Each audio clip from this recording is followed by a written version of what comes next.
আরুষির বাবার মাছ ধরার খুব শখ, তাই শ্বশুরবাড়ি আসলেই জাল নিয়ে নেমে পড়ে পুকুরে। আর পুকুর থেকে আজকে যে মাছটা পাবে সেই মাছটা দিয়েই ঝোল করবে। সবগুলো কিন্তু সেই হচ্ছে। দেখি আজ কি মাছ পায়। দেখে বন্ধুরা, বড় একটা পাঙাশ মাছ পেয়েছে। পাঙাশ মাছটা দিয়েই ঝোল হবে। পাঙাশ মাছটা এত বড় যে আমার বাবাও ওখান থেকে চলে এসেছে, মাছটা পালিয়ে না যায় সেজন্য।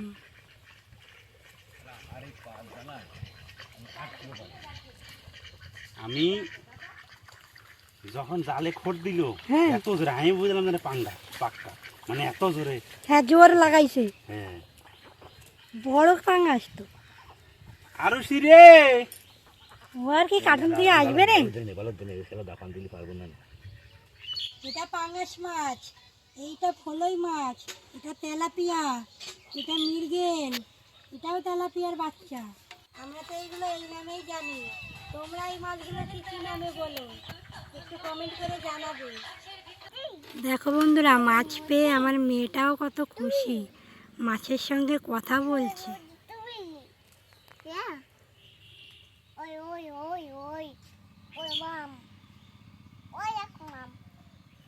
মাম কে খাবে?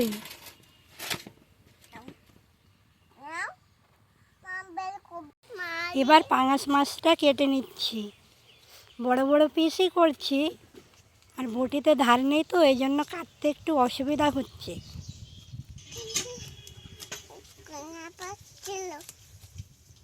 মাছগুলো কাটা হয়ে গেছে, এবার ধুয়ে পরিষ্কার করে রেখে দিয়েছি। এক বাটি মাছ হয়েছে দেখো। এবার লবণ হলুদ মাখিয়ে রেখে দিয়েছি। এবার তেল গরম করে এক এক করে মাছগুলো দিয়ে দিচ্ছি। পাঙাশ মাছ কিন্তু তেলে দিলে খুব ফোটে, তেল ছুটে ছুটে আসছে।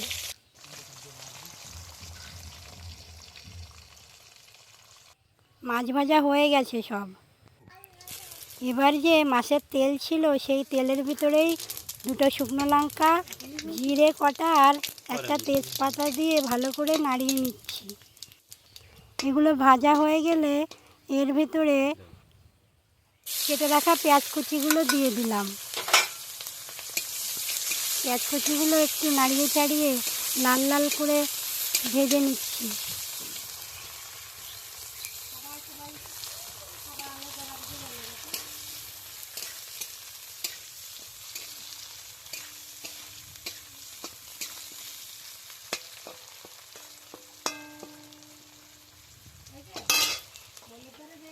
এবার গ্যাসের ফ্লেমটা একটু কমিয়ে নিলাম। এবার মিক্সচার করে রাখা জিরে, আদা, রসুন আর পেঁয়াজের পেস্টটা দিয়ে দিলাম, দিয়ে নাড়িয়ে চাড়িয়ে নিলাম।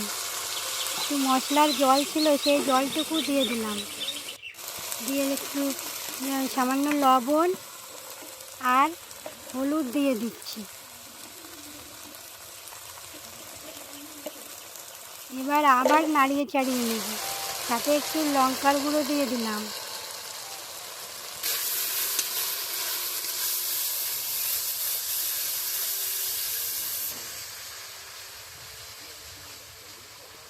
একটু নাড়িয়ে চাড়িয়ে এবার ধনে পাউডার দিয়ে দিচ্ছি।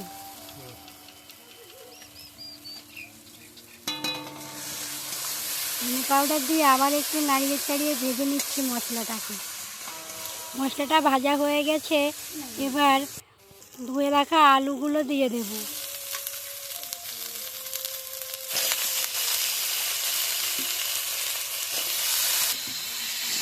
আলুগুলো দিয়ে দিয়েছি, এবার মশলার সঙ্গে ভালো করে মাখিয়ে নেব।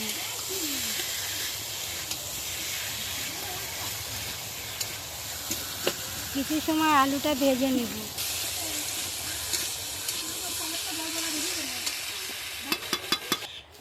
আলু ভাজা হয়ে গেছে, এবার জল দিয়ে দেব।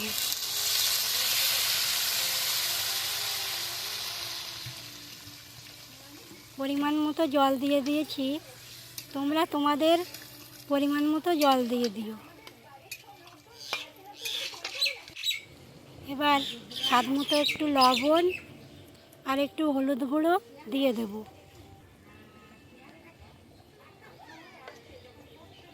এবার ঝোলে জাল উঠে গেছে, এবার মাছের পিসগুলো দিয়ে দিচ্ছি।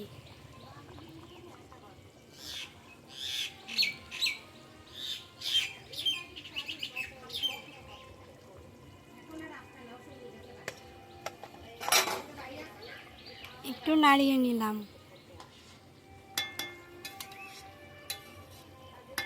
এবার ঢাকনা দিয়ে দেব। 5 থেকে 7 মিনিট পর ঢাকনাটা তুলে দেখছি কি হয়েছে। আলুটা গলেছে কিনা চেক করছি। আলু গলে গিয়েছে। এবার শাহি গরম মশলা দিয়ে নামিয়ে নেব।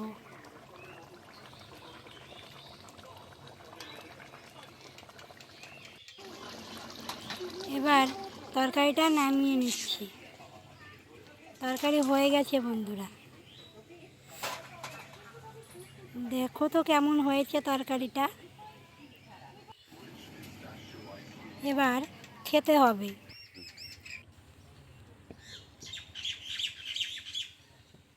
কেমন হয়েছে রান্নাটা? খুব সুন্দর হয়েছে, ভালো হয়েছে,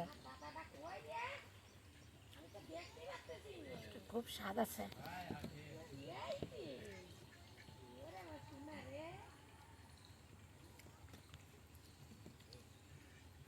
অসাধারণ হয়েছে, দারুণ। খেতে তো মনে একটু মাছের সঙ্গে খেয়ে দেখি। সেই